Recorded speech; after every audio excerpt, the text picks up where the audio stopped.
Here, you want to be everybody's hype man. You want to be in front of 101,000. You want to be a hype man for 101,000. And that's kind of what Banana Ball is all about. I will ask you, I want to give you space to say, is there anything on your heart to share with a fan that will come upon this podcast, however they get here? What might be something you want to say to encourage them in their day or in their journey right now if they're feeling discouraged? You know, Patrice's playlist, well, it's good listening.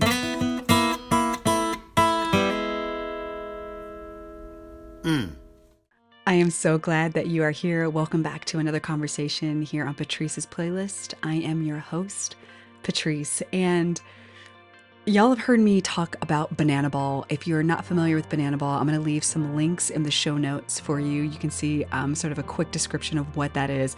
But the way I love to describe it is it's baseball meets theater and the circus and lots of dancing. And it is one of the highlights of my life in this season as I navigate and learn how to be content, holding both grief and joy.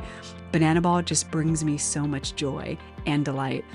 And to my great discovery, deep diving into the world of Banana Ball, are some incredible believers in that space that are just on fire for God, and also they don't take themselves too seriously. There's a lot of play and joy within the world of Banana Ball. And if you know anything about me, if you've seen me on the socials, you know I'm line dancing, I'm doing silly things, I love silly memes. Like, that's just who I am. And so it makes sense. It really does make sense that I would fall in love with Banana Ball. And I didn't know that I would. And when I went on the Bananaland at Sea Cruise earlier this year, I've shared this on social media, my life was literally changed. Like, no cap. It was literally changed because of the kindness and the generosity of these athletes, the cast and crew of characters and players, and the staff themselves. I felt like, man, the church can actually learn something for the way that Banana Ball loves and honors and serves people so well. And so one of the first players that I got to actually meet through sort of line dancing on that cruise was Kmart Martin. And he is like now one of my favorite people. He's like a brother to me. Morgan and I talk about him on a previous podcast episode. You can catch that as well from this season. And there's just lots of like crying from gratitude of we just get to exist and feel so loved and so seen. And so you're going to get to know a little bit of Kyle Martin. If you're finding this podcast episode and you are a diehard Banana Ball fan, I'm so glad that you're here. I am praying that you get an opportunity not just to go to a game or another game, but that you also get to connect with the God that helps these players really have purpose in life and like joy that is outside of the stadium. And I'm fascinated how grounded so many of these guys are in their faith, but also how normal and accessible these guys are. And so I sit down and have this conversation with Kyle, learn more about his story, things that I never knew, what he's going through and his journey to Banana Ball. I think you're really going to enjoy this conversation, and I'll meet you on the other side. So enjoy my conversation with our friend Kyle Kmart Martin. So I again was just kind of taking a look at your stats last night and preparing for this conversation. And this is your rookie year in Banana Ball, and your stats are kind of incredible. But I'm curious, like, what has been your journey into Banana Ball? We'll get into some of your faith background and things like that later on in the conversation, but what's sort of been your journey into Banana Ball? Do you want me to start all the way back in 15? Yeah, why not? Let's go. Okay. So I did 4 years at the University of South Carolina. Got drafted my third year there as a junior to the Los Angeles Angels, actually. Turned it down, decided to go back to school, work closer to my degree.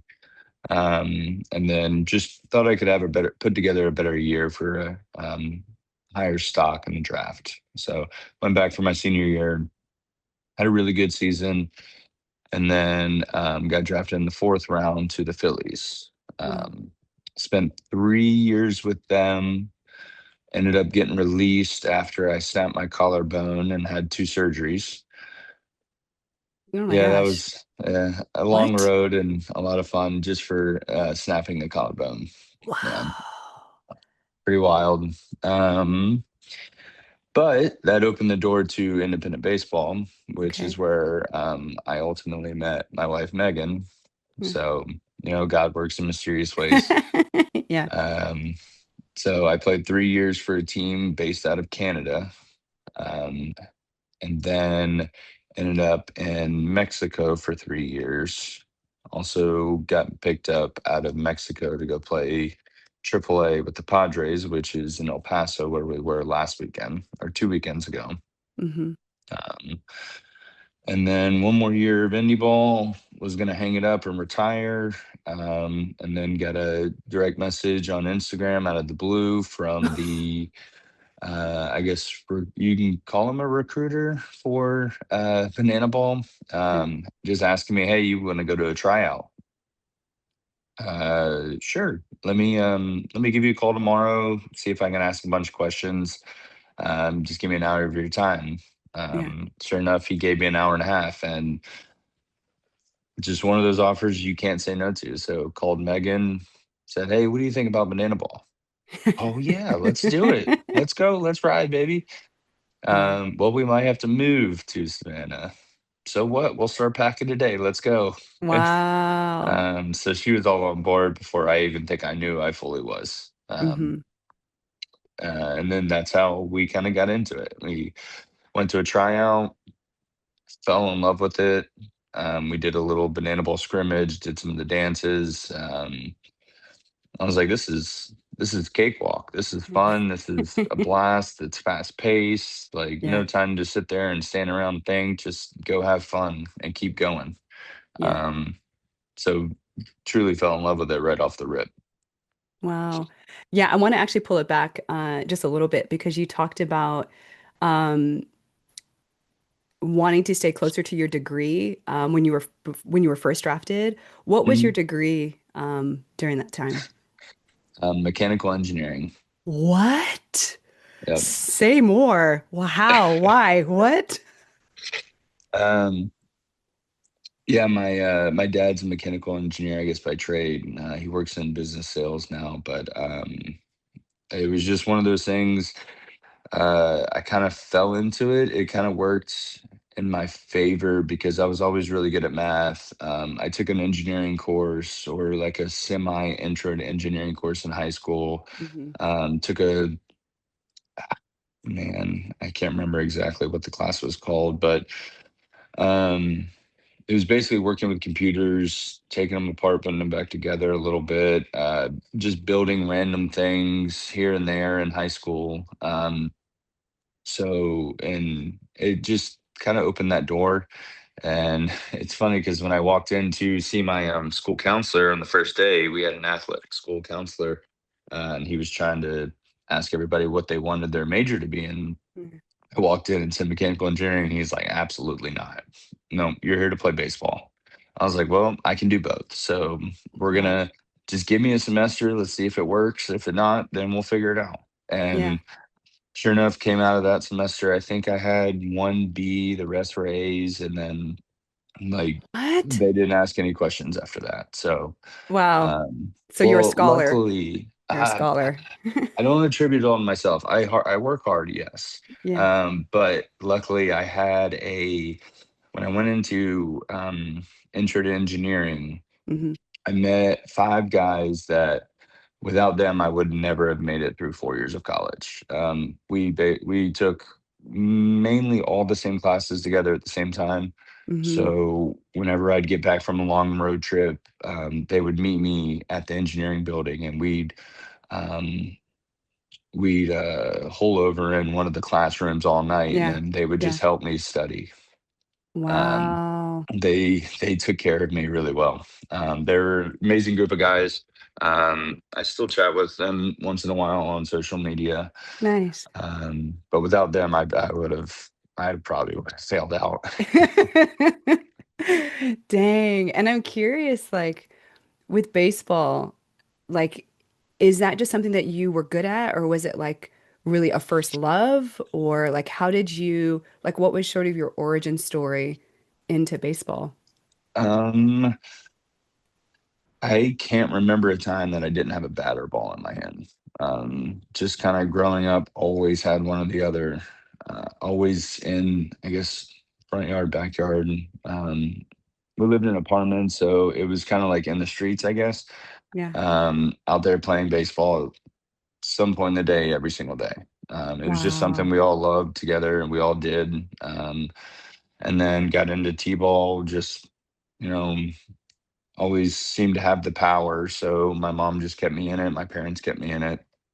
And then just kept building on whatever strengths I had. Hmm. I was the kid that if I had nothing to do, I'd go in the backyard and just hit 100 balls off the tee for no reason. Just Okay. wanting to have a Okay. bat in my hand at all Yeah. points in time. So, Okay. um, yeah, I don't, dude, yeah, I can't remember a time where I haven't had one. So, That's fair. That's fair. And do you come from a big family or a small family? small family, I guess. I got two sisters, 8 years younger and then 12 years younger.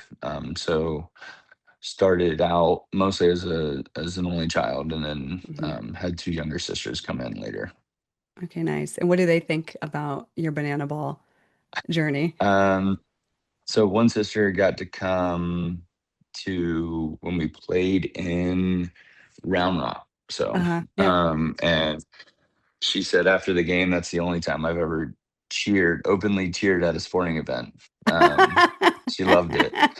And Nice. then the other one works up in South Carolina, so she'll put our games on at work, and Oh, she'll message me once in a while and be like, "Oh, that was amazing. Loved watching oh, it." oh, I love Um, that. so I think they're enjoying it just as much as I am. Very cool. Very cool. Um, Speaking of family, I'm gonna go all over the place. This is what I do in these conversations. But I mean, Megan, your wife, who I Mhm. love and I'm obsessed with. But I think I don't know. I think I've told you sort of how I ended up meeting her before I met you on the Mhm. cruise. Yeah, and so for anyone that's listening right now, I went on the Bananaland at Sea Cruise. Again, this is your rookie year. I feel like it's my rookie year in Bananaland because I was doing all this research ahead of time for months because I had applied. I was going to do an internship like when I had my time off from all of my TV production work. I was like, there's something about the culture of like fans first entertainment. Like I want to kind of see it on the ground. And so I had applied last August, had a great conversation with Emily Cole, and I was just like, okay, this could be something more than just an internship. But all to say, that journey has kind of been paused for a variety of reasons, but like still in motion, but paused. But I had already, before I talked to Emily, I had already decided I was going on this cruise with my friend Morgan. And I knew a little bit about the Texas Tailgaters, which is your team, because there was like line dancing involved. And for Mhm. anyone that knows me, I line dance Oh, you're regularly always on the floor. Yep. every week. And so that's like not abnormal. That's a normal Wednesday for me. Like that's just what I do. And going on that cruise, it was going to be my sort of boots on the ground, seeing from the inside. No pun intended. Yeah. Yeah, that's good. Um, like if this was actually for real, because I had read, you know, a couple of Jesse's books at that time, about Banana Ball. I had been researching a ton of like podcast episodes and like all of this. And I was just like, okay, like let's see if this is really real. Get on the ship, the cruise ship. Even before we get on the cruise ship, there's just this atmosphere that's created with like you all, the staff, the cast, the players. And I was like, this is okay. And for me, the kids call it I'm an empath. I call it the churchy way I call it is like I'm an intercessor. I get prayer burdens or I can feel a lot of times when there's a place or like even in a venue that I work at where I'm just like, ooh, people have been praying. Like it's just this weird Mm, sense that I have. Like I'm just like, oh, people pray here, like the Jesus kind of prayer, because there's lots of prayer going around, but I'm just like, yeah. there's the Jesus kind. I can feel it. And when I was on that cruise ship, like even at the beginning of that ship, I was just like, oh, I don't know people at the top fully, but somebody prays here. Like somebody knows Jesus, like just point blank, period. I think it had to be like the first full day, because I had just finished doing the Grammys, like one of my biggest shows of the year, and that cruise was basically a week after I wrapped that, sh not even a week, like 5 days after I wrapped that show. I wanted to go to the spa situation and just kind of decompress because I'm around a ton of people, but I'm really kind of an introvert, really at heart, where I'm just like, I get refueled actually by being alone. And I go into the sauna there, and one of like the sweetest women in there, she just asked like something really small. Like Kyle, it wasn't even like that big of a deal, but it caught my attention where she asked if I wanted her to like turn the dial on the sauna, like to start the time over or something. And she kind of looked at me like in my eyes, and I was just like, oh, this lady is so sweet. And I told her, I was like, no, you don't have to, change the thing or whatever. And there was something about her at that moment. I was just like, she just left an impression. There was something about her that left an impression, and I didn't know what it was. I get ready to have a great time in that sauna. That's an aside. And then I go out to like check out or whatever, and she's behind me and she's talking to Prime, another player, for those that are Mhm. listening, in Banana Ball. And she's talking to Prime about like, oh yeah, my husband like did something in indie ball, da da da something. I'm just like ear hustling because I'm nosy, but I don't know what's going on. But I was just like, here's this lady again. She's like standing behind me and I'm listening to her conversation. I was just like, she just seems so sweet and so nice. And then cut to, you know, the next day or something when I formally get to meet you after like line dancing or something. And then I think maybe after that, we were doing crafts. Like you, me, and Morgan were doing like Valentine's Day crafts with the kiddos Mhm. or something. And I find out like that lady that I loved, that I had such a great impression, I had received such a great impression from, was your wife. And I was just like, of course, God. Like, of course, the one random person, like there's like 4,000, I don't know how many thousands of people on this ship. And I would connect with this person, this woman at that time. And she was already like one of my favorite people, and I didn't know why. And I pay attention to that because, we're meeting tons of people all throughout life and whatnot. And there's just some people that get your attention. And she was one of those people. And then getting to know you on that ship, I was just like, oh, this makes sense. And so I do all that backstory for our friends that are listening that have like no context for how I know you because I met you on the ship. Um, but also, I really love to shout out people's spouses as well because it's like y'all are one and I love you both. But which leads me though to a little bit of your faith journey. Like what is your faith journey, sort of your background in all of this? I just shared with the people. I can kind of, for me, I feel like I sense when somebody's connected to like Jesus and knows God. And I could sense that all throughout that cruise. And when I met you guys, when I met Megan, but I'm really curious. Like, I don't know what I don't know. So I don't know anything about your Um, backstory. so one thing I do love about Banana Ball is that each team goes out there right before the players take the field and they do a massive group prayer. Absolutely love that. You don't see that very often. And it's just one of those things that everyone here, they have Bible studies, they do, everyone has their own journey with God. Um, but they openly draw everybody in. And I absolutely love that. Like they're not afraid to share their faith or share their stories and open up in front of larger crowds. Uh, like they're willing to put themselves out there and say, "We love God," you know. And that's one thing I've greatly appreciated here with Banana Ball.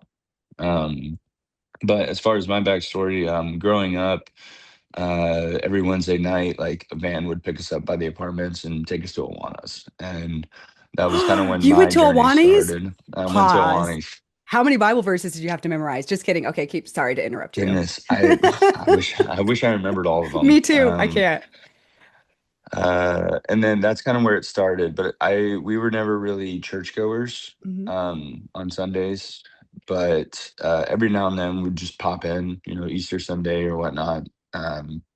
But I've always continued, like, I was always taught to pray at night, pray over the meal, kind of keep that connection. Yeah. Um, so everything is always, it's like talking to God has always just come easy, like you get Mm. that car ride where you're just like, I don't want to listen to the radio. So I'm just gonna, keep in my own thoughts. And then next thing you know, you're having a conversation with God and you're Yeah. just like bouncing stuff off of him. Like, hey, what do you Yeah. think about this, man? Yeah. Um, so it's always been like a open conversation kind of thing. Yeah. I've never really lost that, and I've always enjoyed Wow. it, and it's always been because Meg will ask me once in a while, or like when we first started dating, like, how are you just so carefree? Like, how do you just Yeah. walk through the world feeling so light? And it's like, well, I do these conversations once in a while, or I feel like Yeah. I can just throw all my burdens out there, and everything just kind of takes care of itself. It works out how it's supposed to work out. Yeah. Um, and she's on her journey right now, which has been absolutely amazing. Just watching her come into the light and everything, and then so it's something we can connect with and progress with, and um, like I think our relationship is in a beautiful place because of it and Mhm. what's going on in both of our lives at this point in time, and we can just continue to build off of that. So it's been one thing after another, and it's been absolutely amazing. Yeah.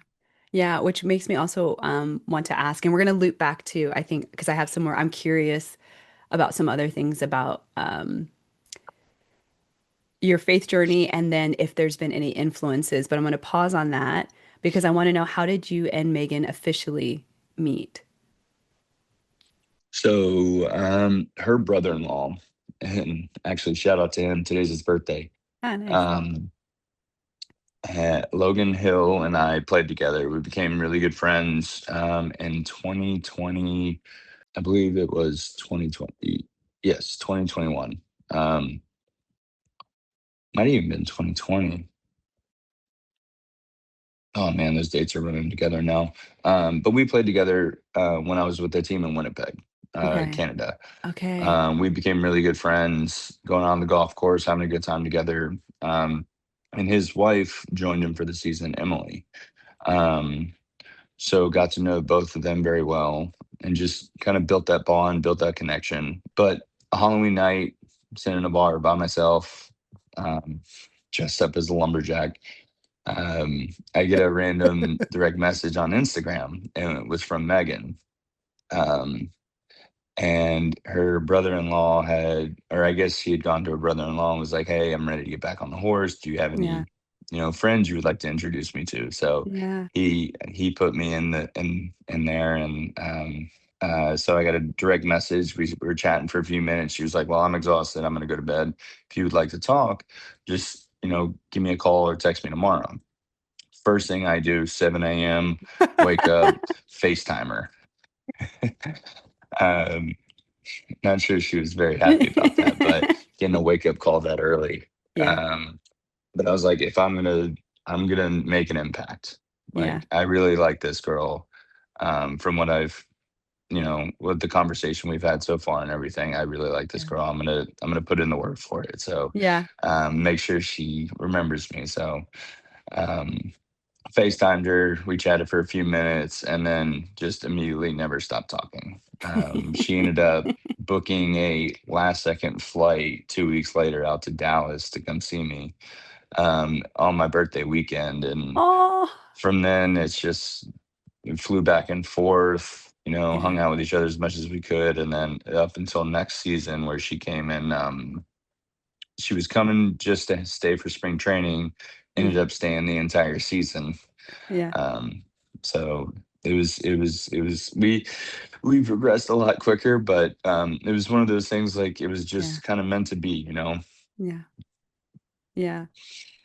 Gosh, that's oh, I love that. I also love like there's a couple of things that I was thinking of what you had said even before you started sharing this your origin story with Megan, of how carefree and like yeah, just like not unbothered, but like just like not like stressed out about it. Like it just seems like like things kind of really just kind of fell into place as well, which is really sweet to hear that also on the relationship piece side too, for you and for Megan. Gosh, there was something else too that I was thinking of when you were talking about. Oh yeah, it was the fact that you said around 2020. So we're talking like COVID-ish pandemic. So we still played in 2020. Yeah. We had Yeah. a 50 game season that year in independent baseball. We couldn't get across the border to Canada at the time, so we were actually stationed. We shared the field with Fargo Redhawks, which is in North Dakota. Okay. They were another team in the league, so we shared their stadium with them for that Mm-hmm. season. Mm-hmm. Um, which is why, yeah, I believe 2020 is when I met him. I believe so, and then played with him in 2021. Yep, that's correct. Yeah. Okay, Yeah. so it was all in 2020. I'm just fascinated though, because like during the time when the world is shut down, connection with people was so hard during Hmm that time, or people were feeling really isolated. There was two things that I've noticed that I hear that come out of that time. One, a lot of people got reconnected or connected for the first time to their faith. And then Yep. two, like these kinds of stories where they either, unfortunately, some like were married and then just like that time stressed out like the relationship or the marriage, and then it was no more, or people found their person during that time as well, because it was like, I don't know, these are sort of my words, not yours, but I feel like that time kind of took away a lot of pretense and like a lot of fake, because just people were, um, I don't know, like just not just like raw and real and honest, but yes, raw and real and honest, but also really hungry for real connection, like really real hmm authentic connection. And that kind of stripped away all the other fluff during that time, because people couldn't go to work like they normally do. Everything was kind of different. And so I just felt like human connection relationship was different during that time. So it's interesting to me. I'm around a lot of married people, but also a lot of singles. And I mean, you have single friends as well. And so you might hear all the jokes of like how hard it is out here for single people. And it's like a mess, and all these things. But when I hear a story like yours and Megan's and others that I know, like even when things might appear to sort of be really messy or impossible, there's like, I don't know, there's hope still in, Well, lucky for us, we still had a season, so we were still able to get out there and connect with other people and other right? players and coaches, staff, and things like that. North Dakota was not nearly as shut down as most of the places were too, so we were able to go be around town and Yeah. Yeah. go out to dinner and things Yeah. like that. So luckily for us, we still had that openness about getting not just being so isolated. Yeah. Um, but for everyone else, I can understand where that was like a tougher time. But it kind of gets you out of that comfort zone, I guess. Forces you out of that comfort zone because like you have your life, you have your routines and things like that. And then when all that's gone, you kind of have to rewire to be like, okay, well, what am I gonna do now?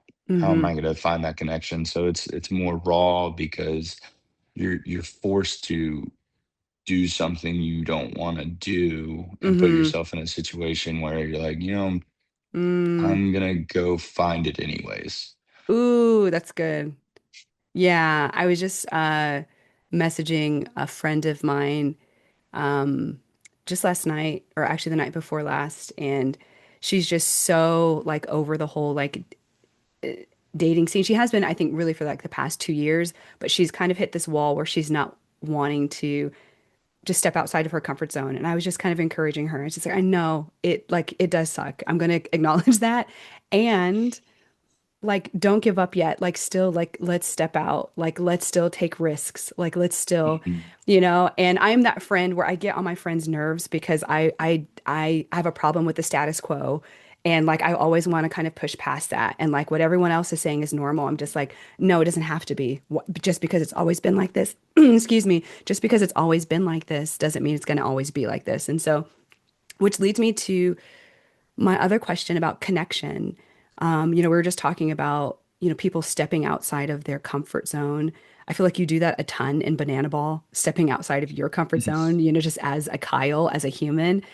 But something that some of the other guys mentioned about you, and even Megan, when we had DM'd, is that there's something about who you are that gathers people, and is really intentional about connection.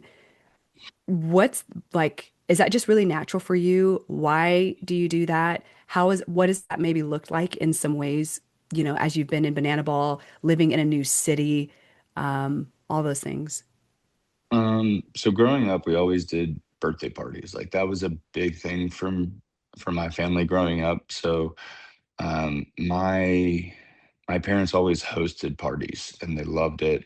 Whether it was a housewarming, a birthday party, anniversary, something, like we always hosted. Hmm. It was always getting everybody together, bringing everybody over, celebrating something, making sure everybody had a good time. So Yeah. I think I just kind of grew up with it, and kind of fell into place, when everything, uh, just as life progressed. Um, Me and Megan always have this, I guess, little joke that I'm the social butterfly. Uh, Yeah. and then so I've taught her how to come out of her comfort zone and like be more social and let's go do this. Let's get out of the house. And then she's taught me how to like relax, Yeah. sit still once in a while and just sit within yourself and have some inner peace, rather than always being on the go. Hmm. We need a little bit of both. Yeah. Um, so coming into Banana Ball, it was really easy to find ways to get guys together because we're a team. Everybody wants to be together all the time. Hmm. So whether it's like a weekly dinner or it's after a game, let's go decompress and go line dancing or find a little spot with a live band. It's not that I always at any part felt like it was my role to do that. It's just something I want to do all the Yeah. time. Um, I'm not a big like let's go back and go to sleep kind of guy. Yeah. Let's find something to do. We got time to kill, you Yeah. know. Um, so that's always been something I've enjoyed and something I try and take with me everywhere. It's just I want everybody to have a good time at all points in time. So Hmm. I try and do as much as I can to make that happen. Yeah. I mean, I just kind of want to call that out, um, because the way that you make sure that people feel seen, and I feel like this is not just sort of like a banana ball, thing, because I feel like a lot of the players, a lot of the staff, a lot of the cast, is really intentional about like seeing and loving and honoring the person in front of them. Like, do for one which you wish you could do for many type of thing, right? Hmm. But there's something about who you are, Kyle. And I saw this on the cruise ship, but then I saw it even more when Morgan and I were in Sacramento when we watched you play. And we went all like, line dancing that last night. And that was Hmm. just so much fun. Like, oh my gosh, one of my favorite moments of this year so far. But one of the things that, and you've heard Morgan talk about this on the podcast too. And for those that are listening, if you haven't heard that podcast, it's just me and Morgan crying about how much we felt loved and seen, um, going to a banana ball game and being friends with so many of these guys. And yeah, and the connection piece, though, like, do you realize, are like, I mean, it seems like you are aware, though, where you are looking out for people just naturally. Again, it's not like an assigned role to you, but it just seems like that is really natural. And I don't know if it's because you're like your older brother, you have two younger sisters, or I mean, I don't know how that develops. That's just a part of your personality. But like, are you aware that you kind of, I keep doing this motion, but it makes me think of like gathering people in, like you gather people in and you sort of make sure, like it talks about in the Bible, like God going after he will leave the 99 to go after the one, like the one sheep that's gone astray. I feel like you have that heart where you're just like, oh, no, Susie Q or Johnny, whoever is not here, where they at? And you have that sense. Is that just a part of your personality, or where do you think that stems from? Uh, Honestly, I'm not sure. It's fair. I mean, I think it's just always been in my DNA, I guess. Always been a part of who I am. I think it's yeah, I wish I could tell you where it stems from, but it's making sure everybody's together, making sure everybody's enjoying their time together. Because together has always been like a big word for me. Mm, It's always been something that's been meaningful. So when I guess when someone strays, like I just got to make sure they're okay, they're safe, or taking care of others is something I've always been. It's always been ingrained in me. It's always been taught by my parents. hmm. Just making sure everybody's okay, take care of others, and then take care of yourself too. Yeah, I'm not really sure where it comes from, but it's a Yeah, part of well, life. we appreciate it. And I think anyone that knows you or is your family, I mean, I'm getting to know you, but like we appreciate it. And it's not as common as maybe, I mean, maybe you're under the, I'm not going to assume what you assume, but maybe you think that's just really common and most people are kind of in that mindset. But it was really refreshing, from you and then from some of the other guys that just had that mentality of looking out for people and taking care of them. And then within that, you go ahead. I think it fits really well in banana ball too, Yeah. because like you said, um, like here you want to be everybody's hype man. You want to be in front of 101,000. You want to be a hype man for 101,000. Like Yeah. I was talking with the Beefy Boys after the last game, and those are big boys. Yeah. Those are massive Yeah. gentlemen, and they're up in the nosebleeds. Yeah.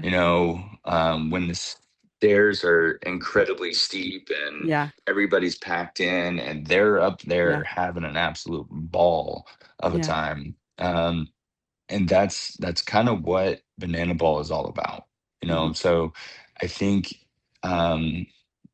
like, not that I've learned it here, but I've just been able to um, continue to instill it here, or Hmm. continue to grasp a hold of that mindset here.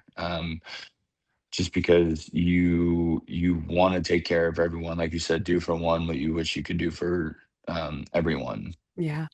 So that mindset goes a long way here, and it's talked about every day, so it's easy to remember that. And Hmm. when just like when we went line dancing, it's, Yeah. well, I'm gonna take video of Morgan. You know, Yeah. Morgan deserves it too. That's right. Uh, we're gonna make sure she has a good time. Make sure she feels seen tonight. That's right. Just take care of everybody as much as possible. Do for her what I Yeah. wish I could do for everybody out there. That's right. Um, so it's easy to do here, and Hmm. I don't think it ever fades away, even when we leave the stadiums. Yeah. Yeah. It's so funny. You're touching on, and I think we're kind of touching on. So I'm so happy like this weekend this is the third and last book of Jesse's that I was finishing reading. And there was something, oh, I think I still have it up here. So I have framed your little 3x5 cards that you wrote, you and other of the guys, for my birthday. And Brett Allen had wrote something in regards to and we are your family. It was like some other things that he said, like happy birthday, da da da da. And it was just so sweet. And for me, I did not plan this for my life. I did not think I was going to be single, unmarried, no kids at this age, doing what I do. I've run hard doing my career stuff, and that's been so much fun. I've been doing ministry stuff as well.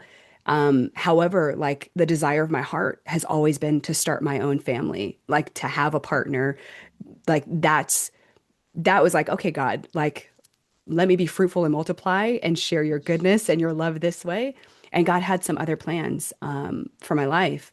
However, what is still super important to me is the togetherness and withness, like we were just talking about, and connection. And for me, that boils down to family. So it's like, okay, God, so for all of our single friends, or for people that feel kind of like they're orphans in certain ways, like you're just kind of like, and we're not, but we kind of, or some are, but like we just feel kind of like, okay, we're like the third wheel for everything. This is okay, vibing. But this word family and the sense of belonging, this is what I hear over and over again when I talk to people that are fans of Banana Ball and Bananaland. And I made so many new friends after the cruise, fans of Banana Ball, that say basically what we've been talking about in this conversation, that they feel seen, they feel moments of joy, they feel connection, they feel loved on. And I I don't remember in the other two books that I read of Jesse's, but it was in this book that I just finished where he talks about the intentionality of creating family. And Hmm. he says that really explicitly. And I was like, that's exactly what I feel. And that's why I think it's beyond the entertainment, beyond the sportsmanship, beyond all of that, which is incredible. I highly recommend anyone go to a game live in person or definitely watch on YouTube and listen to Brett Loftus call a game, please. But like this idea of family, which so many of us, just humans, were really hungry for and thirsty for, whether you came from a good family or not. I mean, we are made for connection as humans. And this vehicle of Banana Ball is doing something so profound. Like it's kind of wrapped in this like really fun and silly, crazy, loud, whatever thing. And it's amazing to me how much intentionality you just talked about too. Like, there's not a day that you guys don't talk about some of your mission and your values of Banana Ball. Like, that's kind of an everyday thing that you're hearing. And that's not by mistake. Which I think too, for me, reminds me of like what I can do for myself in the micro, because like a lot of the stuff that I'm wanting or wanting to pursue, like that doesn't happen by mistake, right? That happens with some intentionality. So we've heard a little bit about your journey into Banana Ball. We've heard some of your faith journey. We've heard how you've met Megan. I feel encouraged and stirred in regards to like connection and how can I step outside of my comfort zone. Let's switch it back to some Banana Ball. And I'm curious, so far, this is again your rookie year, your first year officially in Banana Ball. What's been one of your favorite moments in Banana Ball so far? There's been highlights all over the place. I mean, playing in front of 102,000 people in Texas A&M, or I don't even know what the actual total number was, um, but that was just, and even in Knoxville, it's so loud, it's so chaotic, it's beautiful in its own way. Just being able to, you know, have that many people gathered together and having a good time is absolutely wild. Goodness, I think so when I got drafted to the Tailgaters, I immediately got a direct message on Instagram from the El Paso Chihuahuas because I spent a season there. Um, and they immediately was like, "Hey, we're so happy you're coming back. Can't wait for that weekend. Very excited." So among the Knoxville game and the A&M game, and just knowing how amazing those are going to be, I was looking forward to going back to El Paso the most. Um, and I was, you see some of these guys, they reveal their jerseys since they played in those stadiums. So immediately, like right before that week, I went through all my old jerseys and I was like, oh, I'm gonna find my El Paso jersey. I'm gonna wear it. I'm just so excited. Couldn't find it. I don't know if I got to keep one or what happened or if it's just buried somewhere. So I direct messaged them and I was like, hey, I will buy a jersey if y'all can put my name and number on it. I would love to represent Chihuahuas again. Um, and I got a message back and was like, You're not paying for one, but we'll take care of it for you. Don't worry, we got you." And I was like, "Oh, that's awesome. That's awesome in its own right." Um, we showed back up to El Paso. or we show up to El Paso, and like I'm walking on the field and I'm just taking it all in again. Had an incredible year. The staff was amazing. My teammates were incredible. Everybody just kind of took care of one another there. We kind of embodied that Texas culture, Um, and I was like, I'm not sure like if many people are gonna remember me here, but I'm gonna soak it up as much as possible.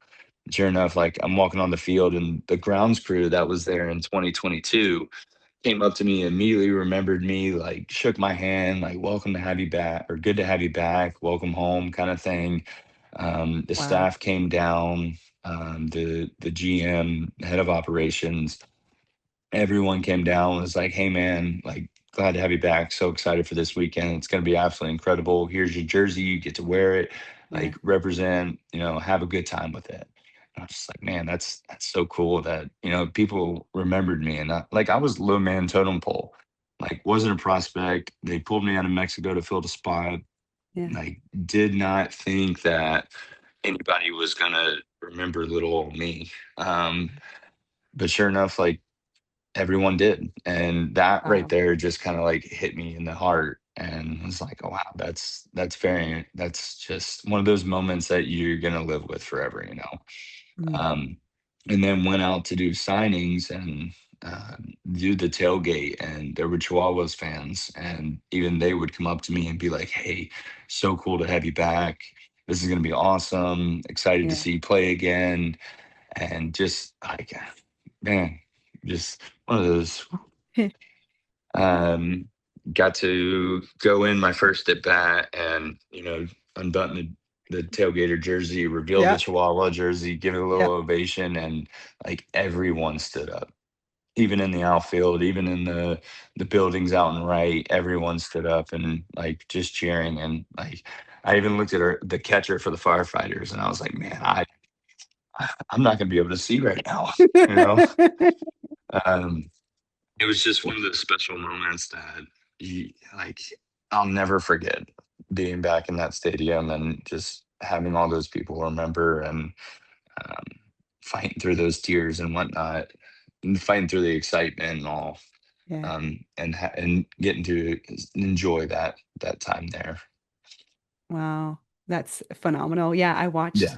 I watched that game from YouTube. Also, he hit a home run, everyone. Also, like just casual stuff that you're also leaving out of that He, great it's story. just The Banana Ball Championship League with 8 home runs. El Paso, welcome back a former Chihuahua, Kyle Marte. He's sitting in the driver's seat here. Kmart! No, he didn't! Welcome to the action and welcome back to El Paso! Home run number 9! Pacing the Banana Ball Championship League! He's not a human! He is and will forever be the action!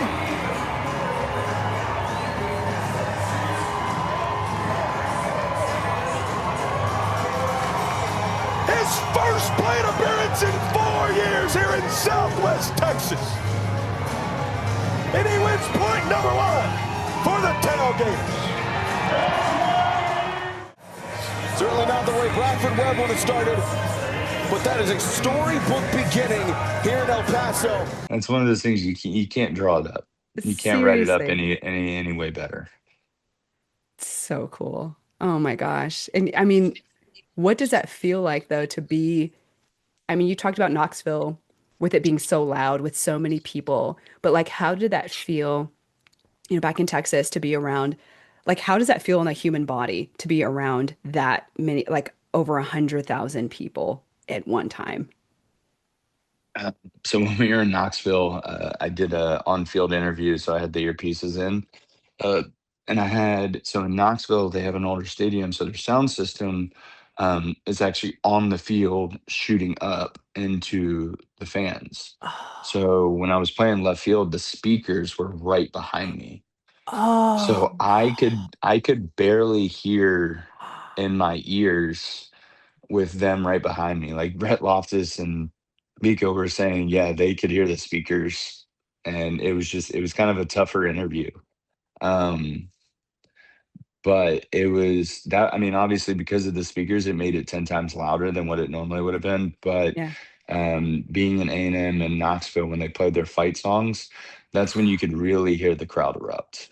Yeah. Um, so those were pretty, excuse my language, badass moments. Yeah. Yeah. They were, just something you get to like look around, because when you're looking around those stadiums on the field, you're like, okay, there's a lot of people here. Yeah. But when they all come together and they sing the same thing, you're like, oh wow, there Yeah. really are just a ton of people here, and it's bonkers.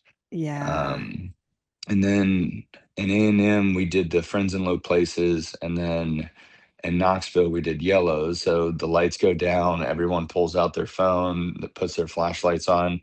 And personally, I thought that's when you could really take it in and Wow. see where everybody was and recognize how many people really were there. Hmm. So I mean, overall, both spectacular places. And shout out to Jesse for putting all that together and making that come alive, because those will be memories forever, no doubt. Yeah. Oh my gosh. Incredible. Thank you for that perspective. Yeah, that's just really, really incredible. And just really excited for all you guys to get to make these memories and to make them together, like as a team. And yeah, just it's really special. Even for me, like watching, just from home on YouTube or watching it live, there's something about how intentional that experience is and how Jesse's intentional about that experience where we all still feel included in that. It still feels Mhm. really, I don't know, vibrant, and alive. And yeah, it's just something really magical and beautiful seems like it's happening, especially even this year in Banana Ball specifically. And yeah, I mean, with the new teams, a lot of you new rookies, but like there's just something really special that seems to be happening this season. And Yeah. it's really cool. It's one of those things that when you're in other sports, like you'll find egos here and there, and people who think they're above the game and don't have to go sign, and you see it everywhere. But here there's just it's beautiful in its own way, because there's just, you can't have bad eggs here. There's no bad eggs. Everybody's here to hype each other up. Everybody's here to have a good time. Everybody's here to make sure the fans have a good time. I mean, that's the number one thing we talk about every day when we're Mm, at the stadium, is making like, give somebody the experience they deserve today, or it's someone's first game. yeah. Make sure they enjoy it. Make sure they want to come back. Make sure like you play for them, um, and this whole organization embodies that. Um, so like just having a little kid come up to you and getting on their level, squatting down, Yeah. being eye to eye to them, just making it intentional, Yeah. like you keep saying, those moments go a long way. Yeah. I mean, Sunshine is the best in the game, on the field and off the field with it. Awesome.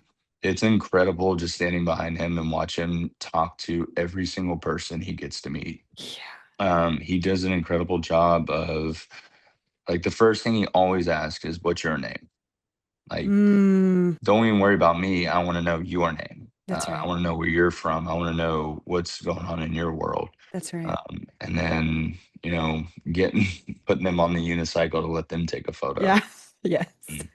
He is by far the best in the game on and off the field with all of it. Yeah. And he's somebody I think everybody kind of looks up to in that regard. Yeah. So it's beautiful to watch how most of these guys do their jobs. I Yeah. mean, if you want to call it a job here. Yeah. Yeah. Yeah. It's a job, but I mean, it's like there's real passion and love and I think purpose behind it. And I think that makes all the difference with a job and with work when there's passion, when there's purpose, when it's something beyond just yourself and doing it just for yourself. And that shows. Well, we're going to get ready to land the plane. It's been so fun to be in this conversation with you. Um, I'm going to save my bonus question for after, but I will ask you, I want to give you space to say, is there anything on your heart to share with a fan that will come upon this podcast, however they get here, what might be something you want to say to encourage them in their day or in their journey right now if they're feeling discouraged? We've been talking about, being in stadiums over 100,000 people, all of this, wonder, like this beautiful, crazy adventure of life. But maybe someone who's listening to this is just kind of like in the part of the story where they just feel a little stuck and they're not quite sure, like, how it's going to get better. What might be something you would want to say to our friends? Um, Someone feeling a little stuck, I would always say turn to those that you love. Um, Whether it's finding a way to make a new connection with someone, or um, reestablishing a connection that you haven't touched in a while. Mm, Um, Sometimes we just need to be heard. So people that, you know, truly love us that we haven't talked to in a while could be somebody that is going through something we're going through. So don't be afraid to ever reach out to someone and just communicate, be mhm. heard, listen to them. Um, I think the connections we make in this world is very important. And lifelines like those special connections can be, a game changer once in a while. Yeah, And obviously, God is the biggest connection we can ever have. yeah. So just looking up to the sky on a random day and just laying your heart on the line out there, can always lift a little bit of a burden and take a little bit off of our own minds. Sometimes we get trapped in our own heads that Mm, we just feel bogged down. And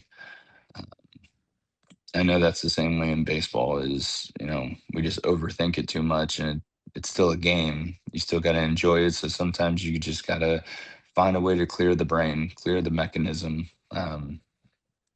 And best way to do it is to, open your heart sometimes. oof, so good, Kyle. Oh, it's so good. Getting like a little teary-eyed on that. Well, this podcast is called Patrice's Playlist because I love music. And I also randomly started this podcast during the pandemic, not thinking this was going to be a podcast that I would continue beyond. So I was like, let's just call it this. But I actually really love it. And the question that I always ask my guests is what's on your playlist today, right now? Does not need to be a worship song. It can be a worship song. It can be a Christian. It can be anything, but just what's on your playlist. And if you have context as to why, some people don't know why certain things are floating through their playlist right now. But if you do know why, we'd love to hear it. But if you don't know why, that's totally fine as well. So at the end of every year, Spotify releases like your most played songs. Yeah. Um, and "Beautiful" by Benson Boone is always my Yeah. number one. Okay. So that was actually mine and Megan's first dance song. Aw. So it's we even learned like a choreographed dance to it and everything, and it turned out beautiful. So it's always up there when I need like a little to decompress a little bit, and I just throw some music in. That's one of the first songs I always go to. Awesome. Okay. Well, I'm going to link that in the show notes so all of us can get familiar with that song as well. Kyle, thank you so much for taking time out of your day. I'm just going to steal you for just like 5 more minutes because I have Yeah, one more question for the bonus conversation. of Um, course. but yeah, this has been such a treat. And I know people that were just so curious about Banana Ball because I get asked about this all the time from my entertainment work to my church life. Everyone's like, what is Banana Ball? Who are these guys? We want to hear from them. And so you're my first Banana Ball player on this podcast. And so and it's fitting because you're my first, I feel like, Banana Ball player friend. Um, and just so grateful. And you do so many other things behind the scenes that I won't get into right now, but that have just been such a blessing to me and my friends. And so thank you for what you've done as well. So we're going to say goodbye for now, everyone, and I will see you on the next conversation. Bye, everyone. I mean, Now, don't you want to go to a banana ball game if you haven't already? Don't you want to see the Texas Tailgaters start line dancing?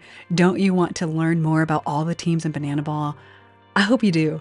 I'm going to leave some links and things in the show notes, like I mentioned. And if you are a part of my community on School, SKOOL, there's a link to that community here in the show notes.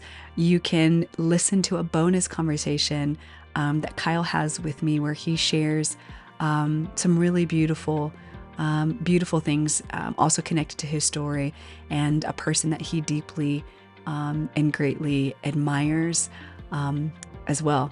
And so I hope that this conversation was a blessing to you. And I have another treat coming up for you. We have some more folks from Banana Ball that are going to be making an appearance on this podcast. And so I'm excited to get those conversations to you. And they are all teaching us a little bit more of learning how to be content. And I think athletes especially can teach us something about endurance and perseverance, honoring our bodies, our health. And there's something about the game of baseball and now the remix of that, right? Banana ball. That is just such a great metaphor of how to move through life. Like it takes patience, it takes discipline, the practice of certain things. But one of my takeaways from this is know what you love, be connected to what you love, and find good people around the thing that you love as well. We talk a lot about community. We've talked a lot about it even in our podcast episode with those guys from Bethel and Redding, Single, Talking, and Taken, that episode.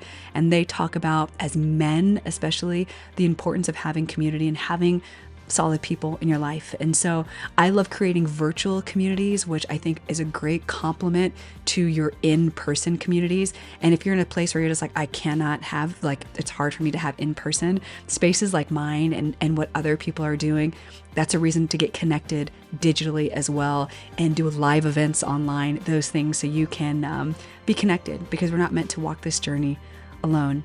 So I look forward, if you're following me on Instagram, you can find me at Together Good Co. I always kind of show some fun random things about Banana Ball, my adventures and Banana Ball, and what the updates are if I'm doing some whatever fun things with those guys and gals there too. So until the next time you and I get to hang out, be kind to yourself. Remember that you have a unique piece of good to share with the world. And to tend to what I like to say, you're part of the garden of the earth, something that God has given you, gifted you in. And you might not think that it's a big deal, but it is a big deal. And you are making a difference in someone's life. And I pray that this week someone makes a difference in your life where you feel seen and heard. Yeah. I pray all those things in Jesus' name. Amen. Till the next time.